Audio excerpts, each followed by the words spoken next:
E aí, tio, tudo bem? Bom dia, Marcelo. Como é que tá? Está tudo andando bem. Oi, tio. Oi, tio. Tá tudo Bom dia, gente. Bom devagar. dia. Bom dia a dia. todos. Caraca, até agora só nós quatro aqui na sala. Só, mas tá chegando pessoas. Fiquei triste agora, acordei cedão. Oi?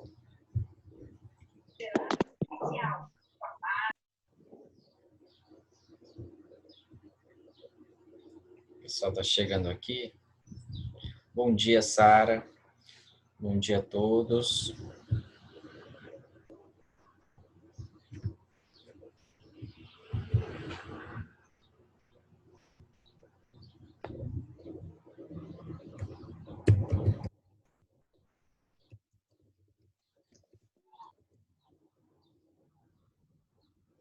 Aguardando o pessoal chegar aqui para a gente dar início à nossa aula hoje.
O pessoal tá chegando aqui.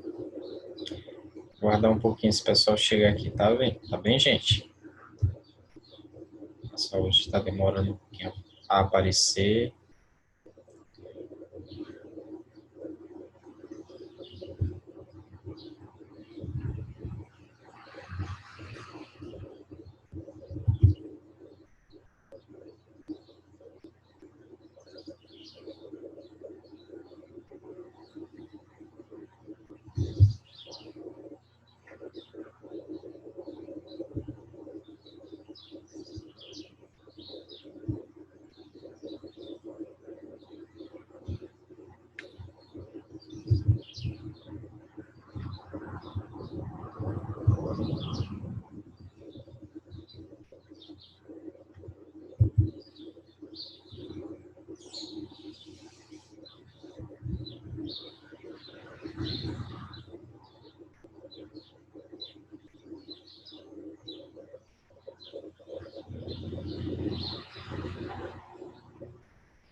Bom dia. tio.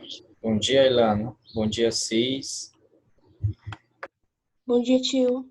Bom dia. Tudo bem com todos?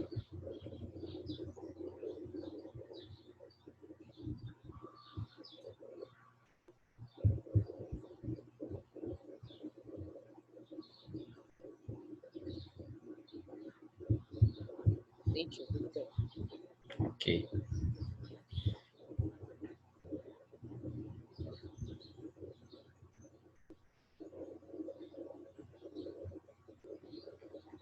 Deixa eu só aqui deixar aqui o livro de vocês preparado.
Tinha o que, página?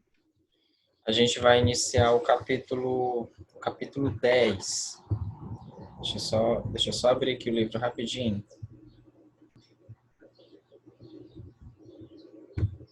Na verdade, não é o capítulo 10. Deixa eu olhar aqui. A gente já não deu o capítulo 10? A gente já trabalhou. É o capítulo...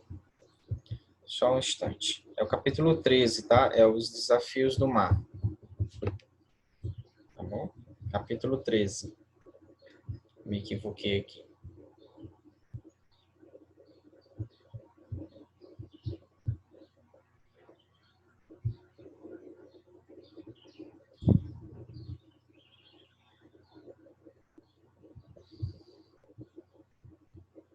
Ok.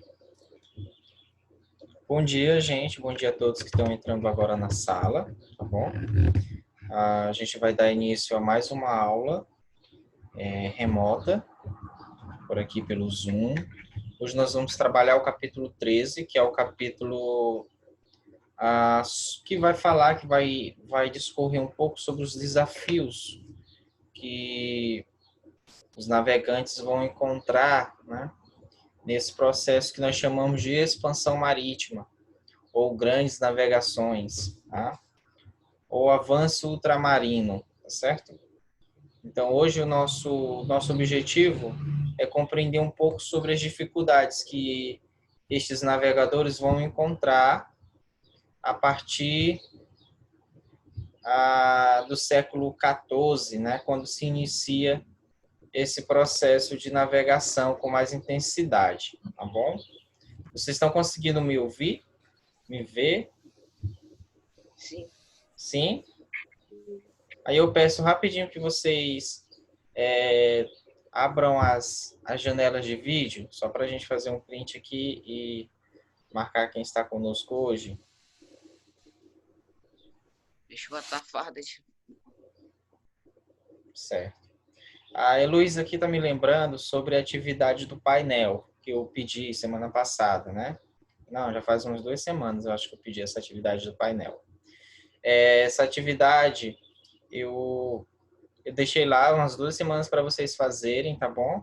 E aí vocês podem me enviar até a data limite, tá certo? Que é hoje, no caso. Então, assim, não esqueçam de enviar, não esqueçam de concluir a atividade para que eu possa ver, né? Inclusive, se tiver algum equívoco, eu possa mandar refazer, tá bom?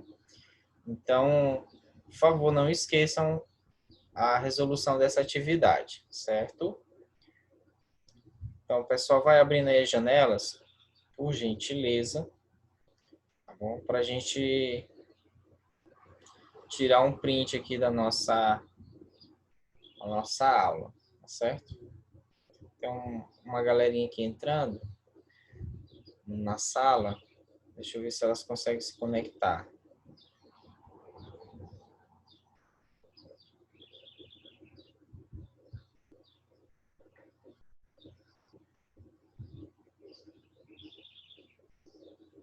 Bom,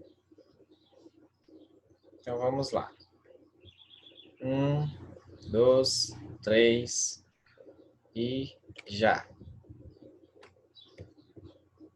Deixa eu salvar aqui.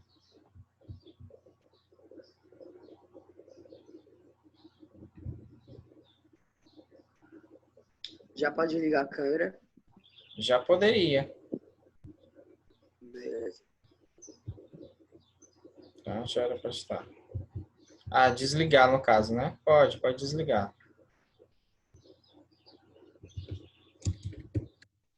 Aqui, tio. Pronto, botei a farda.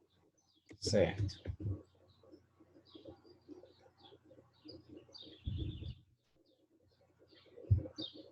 O senhor já tirou print? Já tirei. Depois eu tiro um outro, tá bom? Tá bom, tio. Porque vai entrando mais pessoas, aí a gente tira depois mais um outro. Eu vou compartilhar minha tela com vocês, tá certo? E aí vocês fiquem aí à vontade para fazer algum tipo de comentário sobre o capítulo, tá? Se fizeram a leitura antecipada ou não do capítulo. Tá? Esse aqui é o capítulo 13, tá certo? Estão conseguindo visualizar na tela? Sim. Ok. Capítulo 13, né, que tem como tema os desafios do mar, tá? Para a gente iniciar rapidinho esse capítulo, deixa só eu atualizar aqui meu suporte.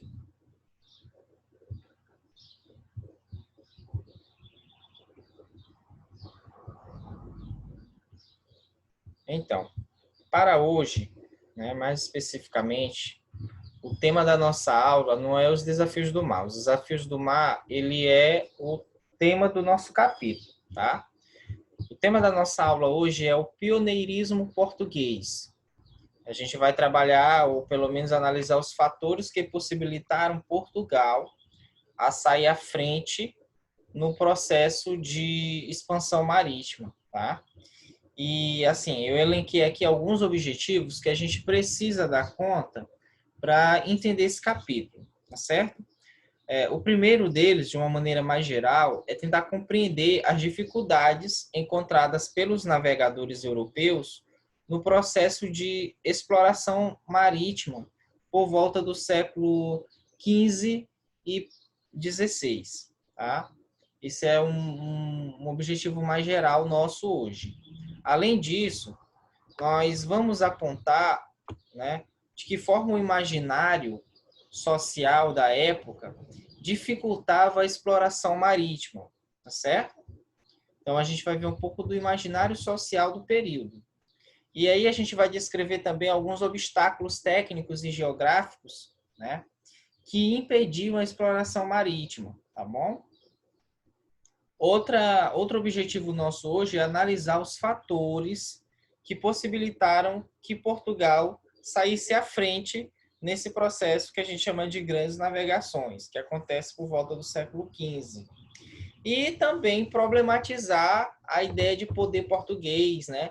De poderio português em relação, por exemplo, a outras nações da Europa e em relação a nações, por exemplo, no continente africano, no continente asiático, certo? Então, a gente vai problematizar, discutir um pouquinho essa relação de poder ou essa força, né, que tinha Portugal na Europa e em relação a outros países, né, de outros continentes. A gente vai iniciar a nossa aula hoje, né, o primeiro momento dela, a gente vai fazer uma pequena leitura aqui desse texto de abertura, tá bom? E aí a gente vai fazer alguns apontamentos que o texto nos informa aqui, certo? Então, eu gostaria de um voluntário para ler.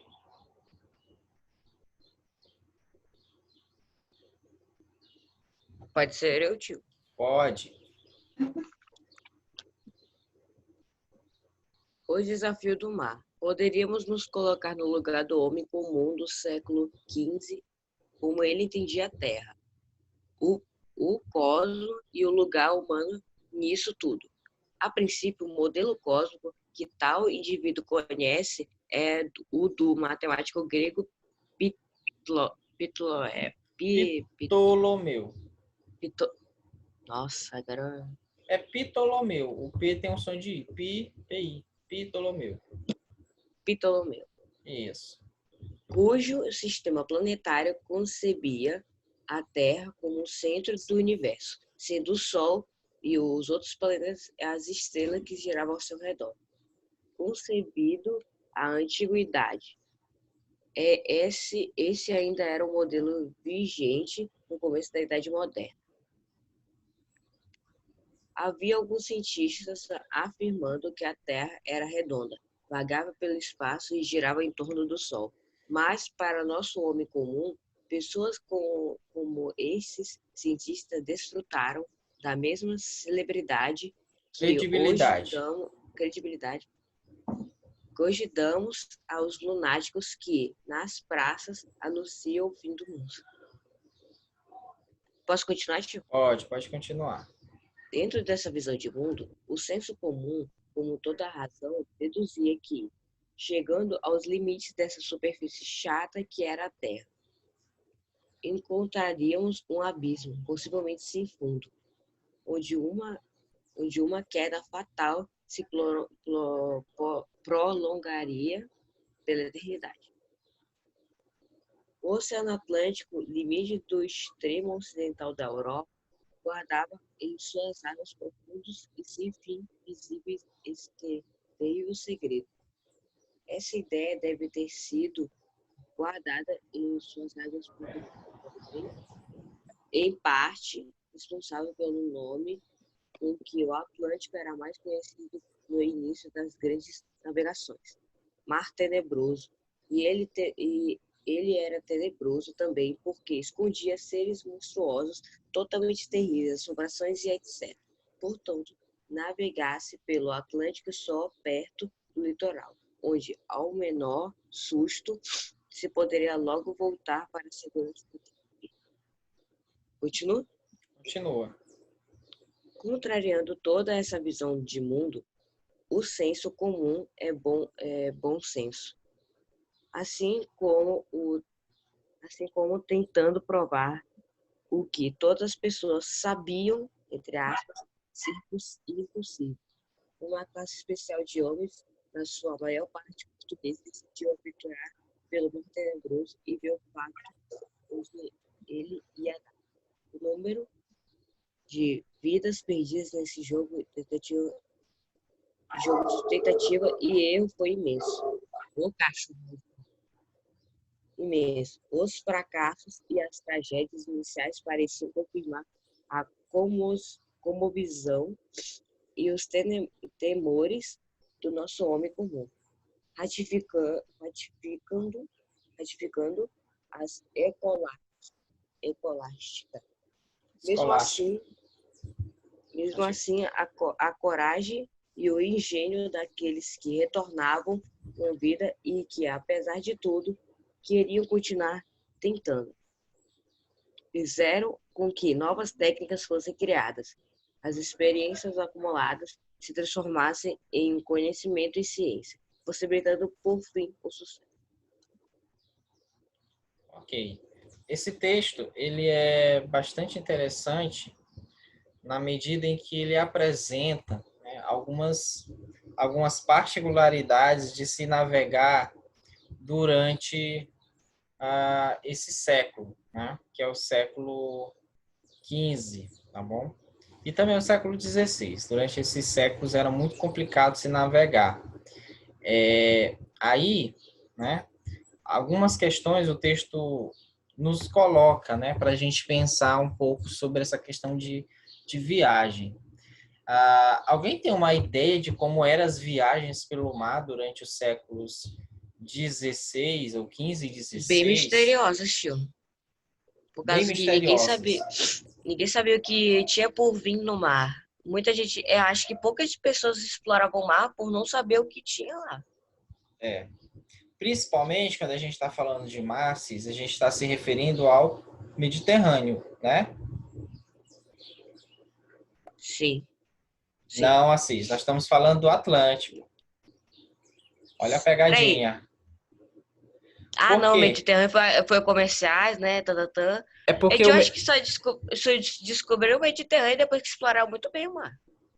É porque assim, a gente fala muito dos mares e a gente acaba confundindo os mares, né? Olha só, o mar Mediterrâneo, ele é o mar que fica no centro ali da Europa com a África, né? Naquele bojo ali, Europa, África, Ásia, né? Esse mar Mediterrâneo, ele era um mar bastante navegável, né? Durante o período medieval, antigo, né? Nunca foi um problema navegar o Atlântico.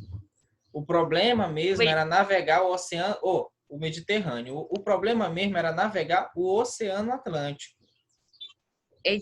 O Mediterrâneo, agora que eu tô me lembrando, ele tinha um mapa, era em transição à Europa, era só o rio e retão, assim, né? Ele era tipo um grande, a gente pode até dizer, assim, de grosso modo, um grande lago, né? Uma grande baía ali, bem no centro. Se a gente pensar, ele era o centro ali daquele mundo formado pela Europa, um pedaço da Ásia, né? E a África, o norte da África. Ali é o Mediterrâneo. né? Mas o que a gente está falando não é do Mediterrâneo em si, porque o Mediterrâneo ele era fácil de ser navegável, né? Ele não era uma coisa que assombrava os europeus. O que assombrava os europeus era o Oceano Atlântico, não o Mar Mediterrâneo, tá bom?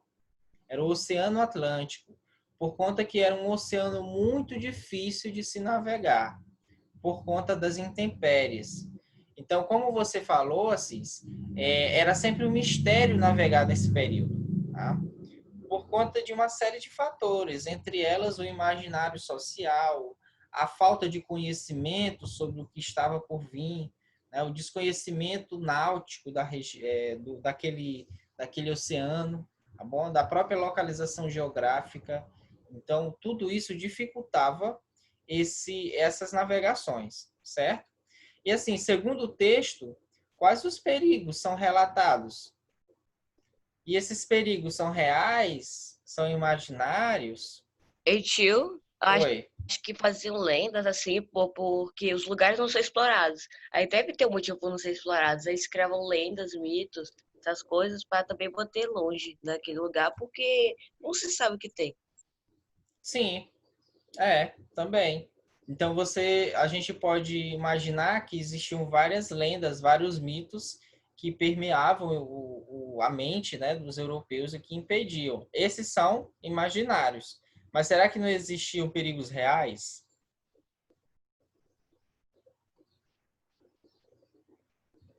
Eu acho que sim, perigos reais, tipo mar turbulento, piratas.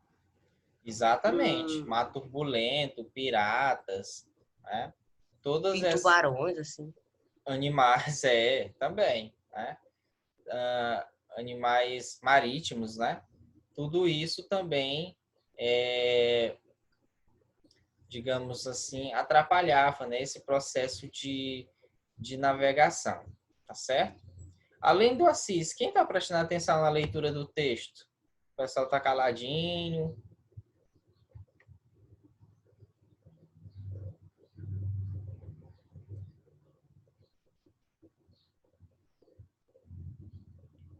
Alô?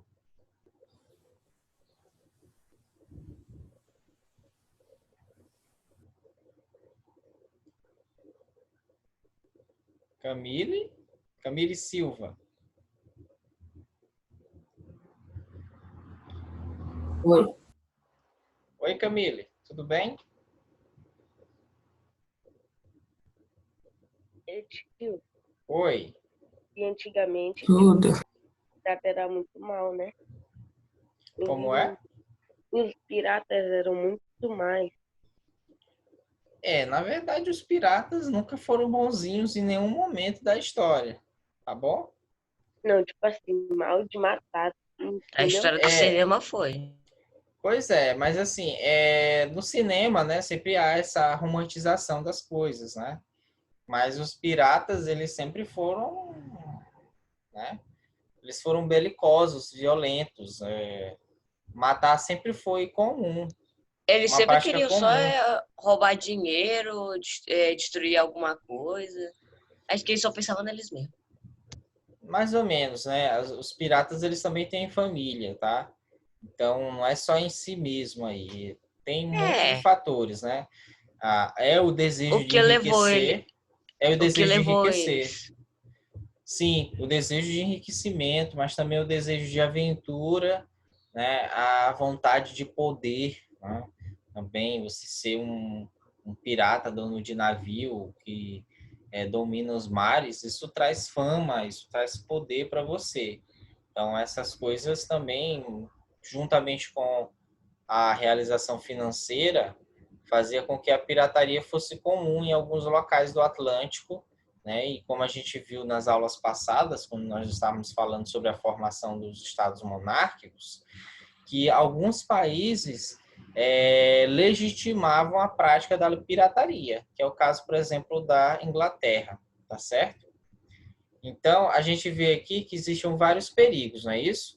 Então, aqui, no capítulo na página 182, né, esse essa página aqui, ela vai trabalhar um pouco sobre os tipos de perigos, né, que os europeus encontravam, né, quando navegavam pelo Oceano Atlântico, tá? Que é o oceano que a gente vai trabalhar, né, nesse sentido aqui das grandes navegações. Mas antes da Gente, gente... Oi, diga. O Oceano Atlântico é onde o Brasil é banhado pelo Oceano Atlântico e a América do Sul, né? Exatamente. Esse que banha o nosso Algumas litoral. partes. É o nosso litoral. Nosso litoral todinho é banhado pelo Oceano Atlântico, tá bom? Exatamente este, certo? Então, continuando, né? Antes da gente entrar na página 182, 183, para a gente ver realmente os perigos, eu queria fazer duas perguntas para vocês, né? Quando a gente... Alguém gosta de viajar aqui? Eu. Gostam de viajar? Assim, quando a gente vai programar uma viagem, quais são as dificuldades que nós encontramos atualmente quando nós queremos viajar? Despesas. O preço da passagem. Preço da passagem, Ou a gasolina do carro. gasolina do carro. Tu leva carro quando for viajar? É. Sim, às vezes A as gente viaja pessoas... de carro, né? Assim. Eu nunca fui, não. Às vezes se viaja de carro. Já viajei de carro também. Nunca viajei de avião. Eu não quero. Viagem de avião tem a passagem, né? Mas acho que um lugar para pelo menos ficar um tempo lá, acho que também é caro. Da Sim. despesa. Depende do lugar, às vezes. Aí tem a hospedagem, né? Às vezes uma hospedagem é mais cara que a outra. Exatamente. Essas são algumas Os dificuldades. passeios turísticos. E quando você viaja para algum lugar muito distante da sua cultura, quais são as dificuldades que você encontra? E me acostumar com a Às cultura vezes, deles. comunicar. Às vezes Acostumar com a rotina deles e Sim. achar um lugar. Um Comida. lugar para ficar. comida, Comunicação. a comunicação, né? Muitas vezes você não fala o idioma nativo, né? Então, isso dificulta. Você muitas vezes se depara com a alimentação muito estranha, né? Daquela que você é habituado. Eles têm Sim. costumes diferentes do nosso. Sim, exatamente. Essas são algumas dificuldades. Aí, quando a gente se depara com as grandes navegações, a gente pode fazer alguma associação, assim dizer, por exemplo, será que as dificuldades que os navegadores encontravam são as mesmas que nós encontramos hoje na modernidade? Eu acho que algumas Não. sim. Algumas acho que sim. algumas Algumas como sim. um lugar novo. Como as comidas, eles têm que armazenar comida.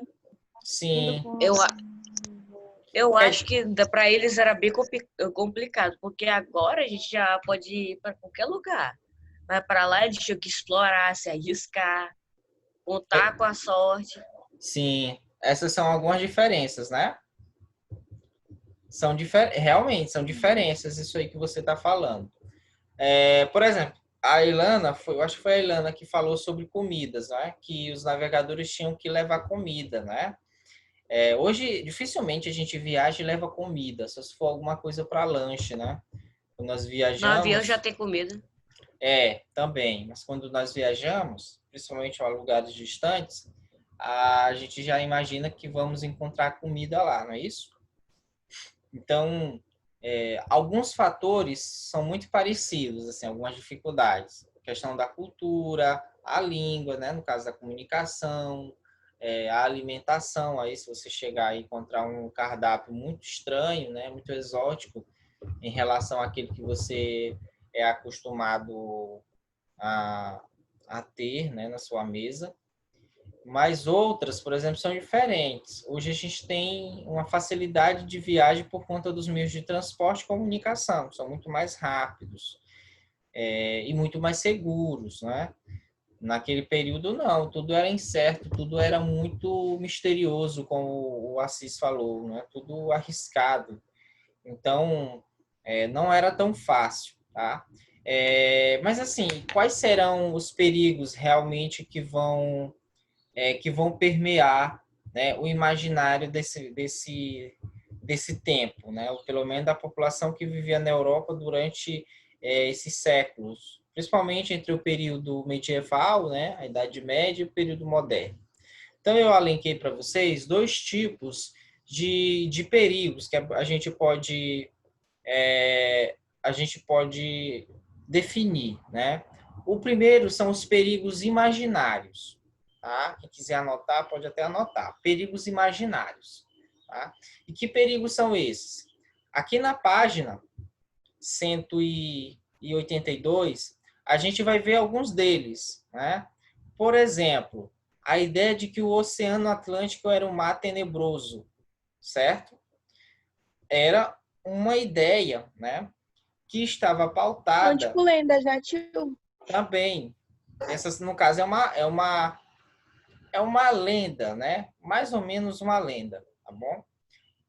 Porque realmente o mar era muito mexido, no caso aí, o Oceano Atlântico.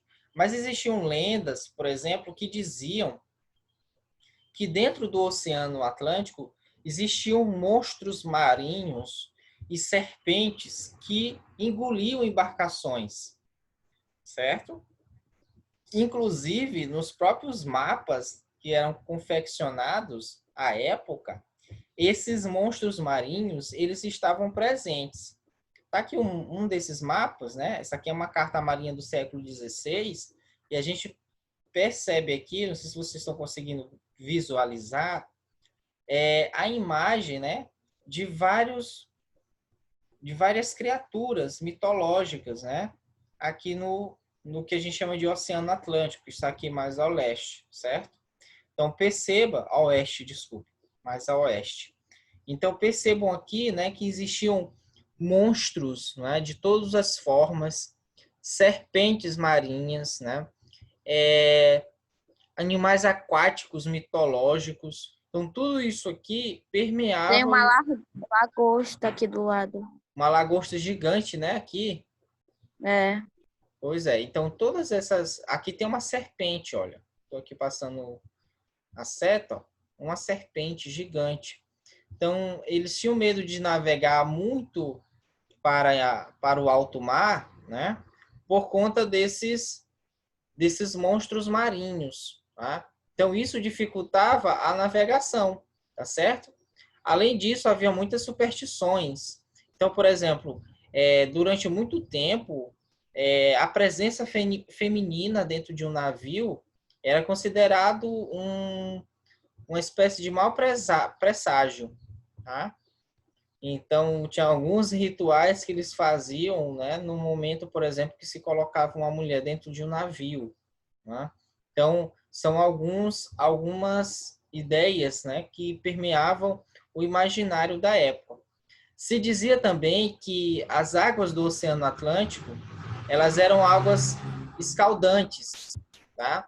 Em alguns lugares, essas águas ferviam e produziam uma neblina. E a explicação dessa neblina é porque as águas que estavam fervendo eram águas que cairiam direto para o inferno. Então, eles tinham bastante medo de ir parar no inferno, tá bom? Então, a gente vê tudo isso aqui na página 182, tá certo? Aqui mais abaixo, né? A gente tem aqui essa outra parte aqui do mapa. Ver se eu consigo passar aqui sem. Tá? Acreditava-se também que havia uma linha imaginária, que é essa linha que a gente olha toda vez que avistamos o horizonte, né? Essa linha, segundo vamos dizer assim, o imaginário dessa população, ela era o limite dos oceanos. Quer dizer, se você ultrapassasse esse limite, você cairia em abismos infinitos, tá? É verdade. Pois é, tudo isso levava temor e medo para os navegadores, principalmente numa época onde o conhecimento marítimo era muito limitado, tá bom? Então, isso vai limitar de alguma forma, vamos dizer assim, a exploração, né, em alto mar dessas embarcações. Então, boa parte das embarcações à época, elas permaneciam aqui, sempre próxima ao litoral. Percebem aqui, ó? Se a gente for olhar aqui nesse mapa, a gente vai perceber que os barcos eles estão muito próximos da costa. Ó. Esses aqui que se distanciam, eles ficam muito próximos dos animais monstruosos. Então, eles aqui estão à mercê da morte. Então, por isso que era seguro você ficar aqui próximo à costa. É o tipo de navegação que eles chamavam de navegação de cambotagem, porque ficava próximo do cabo, né, dos cabos aqui, dessas localizações geográficas que fazem contorno, né? Então, eles sempre ficavam aqui próximos à costa, tá certo? Então, era mais seguro. E também, como eu disse para vocês, os europeus, por exemplo, acreditavam que as águas do hemisfério sul, principalmente as águas que chegavam perto da linha do Equador, elas ferviam de borbulhar. E se você fosse navegar nessas áreas, o seu barco ia queimar e você ia morrer queimado. Tá? Então, essas eram algumas crenças, né, que aconteciam aqui. Então, o que eles faziam? Qual era a estratégia? Alguns, por exemplo, faziam oferendas, né, aos deuses ou a Deus, né, ou aos seres do mar, por exemplo, para que eles pudessem ter uma boa viagem e estarem protegidos de qualquer, vamos dizer assim, de qualquer mal. Né? Certa vez eu assisti uma série, um filme, em que navegadores saíam da Inglaterra, né? Isso já no século XVIII. Navegadores saíam da Inglaterra para chegar às colônias inglesas na América, no caso que a gente chama hoje de Estados Unidos, e quando eles entravam na embarcação para fazer a viagem, eles tinham que bater uma espécie de ferradura de cavalo, tá certo? E aí, essa ferradura, de certa forma, era como se fosse um amuleto de proteção. Nessa viagem, houve várias intempéries, né? E aí, então, começaram a fazer especulações. Será que alguém deixou de bater na... Será que alguém deixou de bater na ferradura? E aí descobriram uma pessoa que não tinha batido na ferradura, né? Então, o barco acabou afundando, né? Por sorte ainda. Então, para você ver, né, como essas coisas faziam muito sentido à época. Gente, nosso primeiro horário está acabando, tá? Eu quero só que vocês abram as janelinhas rapidinho para a gente tirar o print desse final da aula, para a gente iniciar novamente, tá bom? Bem rapidinho mesmo, porque é 1 minuto.